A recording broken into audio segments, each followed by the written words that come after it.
Hello, beautiful world. Hope you're all doing well out there. We're here with the sheep today. It is October. Fall is properly upon us. And you see the morning sunshine come through. The sheep are back in the woods. We're gonna bring them back into some selective pasture where basically we're looking for the greenery. So you can see here, there's actually still pretty good understory of grasses, but some areas there's not much grass. So we are going to wait as long as we can before we start feeding them hay.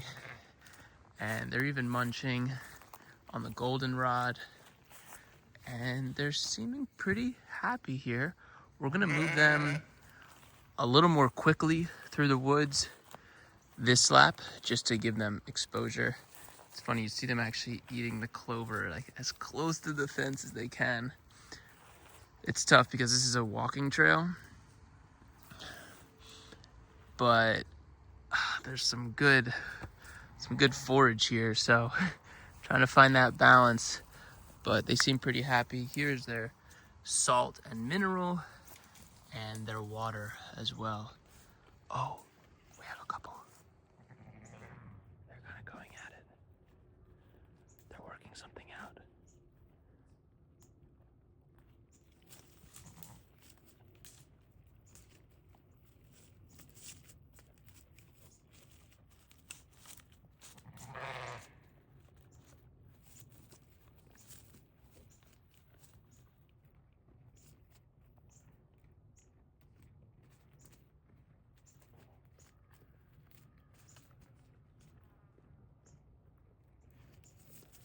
Okay. That was kind of friendly there at the end. I can't tell if they're... I mean, the thing is, you gotta let the kids play. Work it out on their own. So, we always want to check the animals first thing in the morning. And when I'm checking the animals, basically I go through 4 things: food, water, home, and gifts. So food, it might be hay in the winter, and lots of variety here in the other months. Water, we bring them water. Sheep don't actually need that much water, which is great. Food, water, home. So home is the electric fence. So we want to make sure that the fences are connected to each other and that the fences are on. And then gifts. This is a fun one. So in the case of the chickens, the gifts are the eggs. Now in the case of the sheep, in time, some of them will be lamb. But on a day where you're going through the 4, food, water, home, and gifts, and you're looking at the sheep and you're like, well, what are the gifts? The gifts there are all the amazing ecological benefits.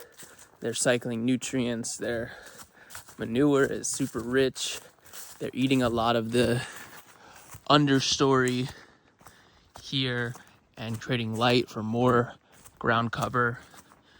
So, yeah, and if you're unsure about gifts, you can swap that out for gratitude and just say, wow, I'm grateful to be alive with all of these other living beings. And it's a really nice morning ritual. And I'm gonna take y'all back to the main farm here. It's basically, this farm is 20 acres, about 10 acres of pasture, a field that was once hayed like 15 years ago. And then the other 10 acres are woodlands. And this is actually a pretty healthy stand. We just did some selection here. You can see the different tape as if we're marking it or if we're keeping it.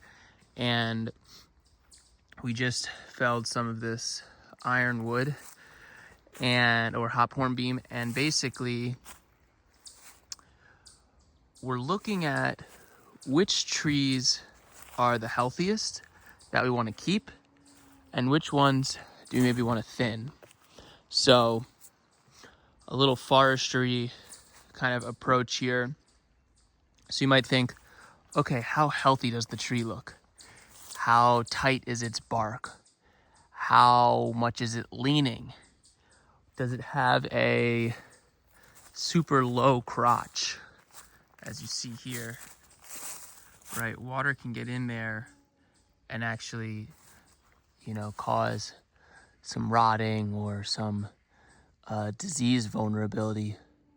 We're also looking at, if we cut, say, this tree, what space is that occupying in the canopy and what will that free up? So this is where you can start to think about the directions. So if a tree is south of another tree, it's taking a lot of light. So if you want to free up or liberate a tree to get more light, maybe you'll cut something down to the south of it. There are so many more variables to consider. And this is actually what we want. We want trees to die of old age. So by carefully selecting which ones we think have the highest likelihood of that and removing ones that might be sick or might have other uses right now, then we can really set the forest up for long-term happiness and ecological flourishing. And you may have heard of the pit and mounds. If you're walking through like an old growth forest, it's probably not going to have a flat ground. It's probably going to be a little more like wavy. And the pit and mounds is really created by these big trees passing away. So basically, when this falls over, it's bringing its root system and all of that soil with it, and that'll create a mound, and then it's leaving a pit. So walking through the forest is really like being a detective and trying to understand what happened here. How was this managed? And almost all of the land in America at this point has been cut at some point, the woods.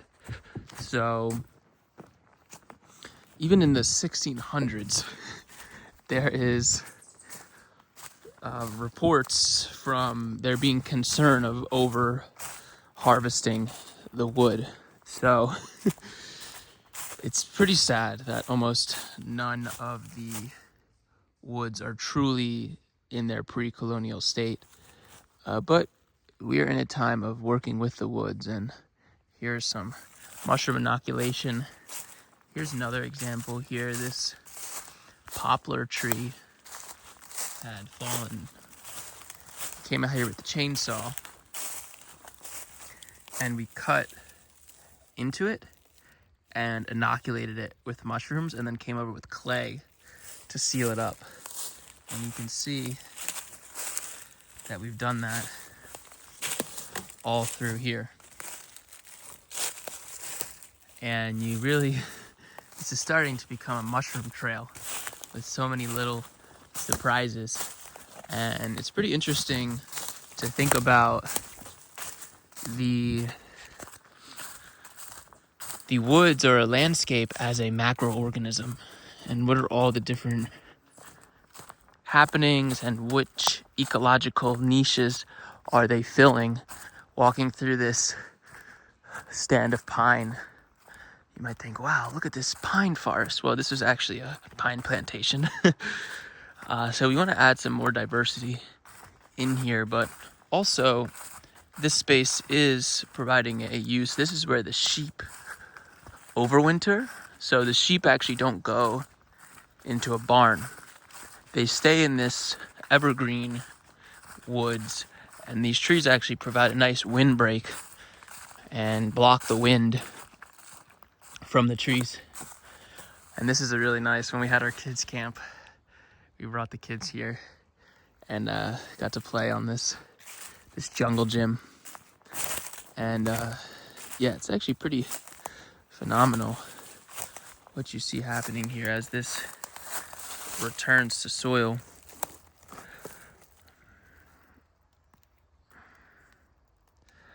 It's breaking down. And look at that moss, so beautiful. So this is our deer fence. We're trialing to see if we can have a little bit more of a flexible fence. So here, this wooden Z gate, it's actually common in the UK. So these strands are electrified. This fence is not, and if you can see, it's shaped like a Z. So you walk through it like this, and the deer can't figure it out. So you might be wondering, why do we have this fence? Well, we have a lot of test plantings of trees for research, and the deer can unfortunately kill the young trees by nibbling on them. So we want to give those trees a chance to establish. And we're getting back towards the main mushroom laying yard, and this is some of the work that I've been doing, building this mushroom trail. These are the spent logs from our shiitake. I just made these corners yesterday, and you can see that it's starting to really come into shape, and it's really a nice experience. Now, these shiitake logs, they're not in production anymore, but that doesn't mean they're necessarily done fruiting. But look, here's a shiitake right here. So the idea is, you're going for a walk in the woods and you happen upon all these different mushrooms, little mushroom experiments. Yeah, this is kind of interesting. I'll show you close up how there's many ways to do this, but basically these are all log sections cut out, and you put the mycelium in there and you top it, and then we seal it with clay. So over time, you'll start to see some mushrooms pop up.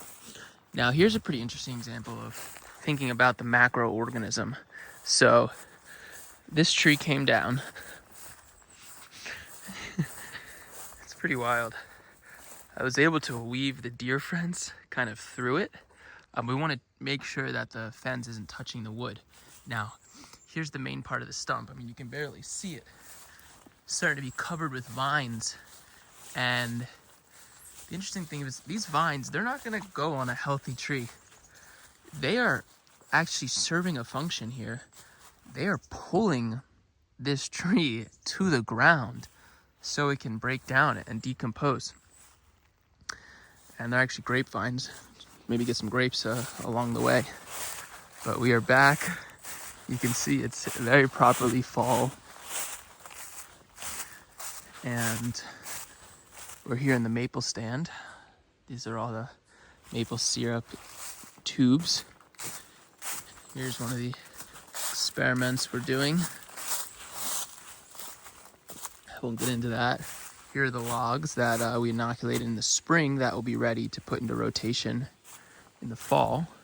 Next spring. This is kind of the beginning of the mushroom trail. And here we are back in the nursery, back in the laying yard. And here are all the trees we have healed in that we're going to be planting this fall. Some mulberry, some oak, tulip poplar. And then we also have a lot of, here's some chestnuts, elderberry, currants, and over here we have some of our mother plants, our new elderberry plants that we are growing out to plant. So we do water the nursery trees, and we have a few different stops along. So we'll have one, maybe we'll do 60 minutes there, 60 minutes here, and then 60 minutes over there. And we'll do that several days a week. One tip, if you're having to water a section and you are doing it maybe daily or something, say you have point 1, 2, and 3, well, you'll do 1, 2, 3, and then the next day you can just do 3, 2, 1. So you don't have to keep moving the sprinkler as much. So I want to finish by taking y'all through the fruit orchard and back to the chickens, because we just slaughtered, harvested, processed the meat birds, and we saved 8 of them to integrate with the egg-laying hens, because we were finding we weren't having that much egg production. But we're back in the orchard. We're getting ready to tuck these trees in. Almost time to harvest these Asian pears, and we have some more apples to harvest, but that's gonna be it for the fruit trees. And we've staged a lot of this straw, and you know, we really are trying to have a lot of different materials that we're amending the soil with. So every time we harvest these fruit, we're taking nutrients out of the system. So we want to be putting more nutrients back in the system. So here we have some straw and hay, and we're starting to grow some understory plants, some holy basil. Some of these are like perennial herbs. Some of them are for actually chopping and dropping. A lot of these perennial herbs, they're a little more shade tolerant, so they can actually be really happy under here. And when their leaves grow, we can cut those leaves and put those in the mix. But it's pretty remarkable. I mean, trees drop their own mulch every year, at least not the evergreen ones. So yeah, finishing up the harvest here. We have the Jerusalem artichoke, really happy here under this apple, a young peach, and here are the elderberries. And I want to just take you over to the chickens to see how they're doing, because you know, with the sheep I was saying let the kids play. These chicken are really not integrating super well. I think one of the biggest challenges is that the hens that have been here, the like lighter brown colored ones, they're just bigger than the little ladies. I don't know if you can see that. Like, this is one of the young bucks here, and these hens are like clearly, talk about pecking order. We drop the food in multiple spots to give the chicks some, you know, the baby chicks some chance, but they just get bodied out by the big hens, and you can see like they just chase them away, and the chicks are scared. But like, you know, here's like an opportunity, like none of the big hens are here, so the little chicks can quickly come, and oh, that is exactly what's happening right now. So kind of torn, like how much should we get involved? But what I really, above anything, it's not, they're stressed, and we really don't want to have the animals stressed. They're kind of living in fear. Hopefully they can start getting along a little bit, and everyone can find their nourishment, and I hope you can find your nourishment. And yeah, all right, hope y'all enjoyed this little morning tour, this little walkthrough. It is time to get back to it. Got a lot of work to do today as we start to tuck things in for the winter. So hope y'all are enjoying this time of year. It'll probably be a little bit later by the time you're watching this. I got some more videos to share, but yeah, sending love to everyone, and we'll see you soon. Peace.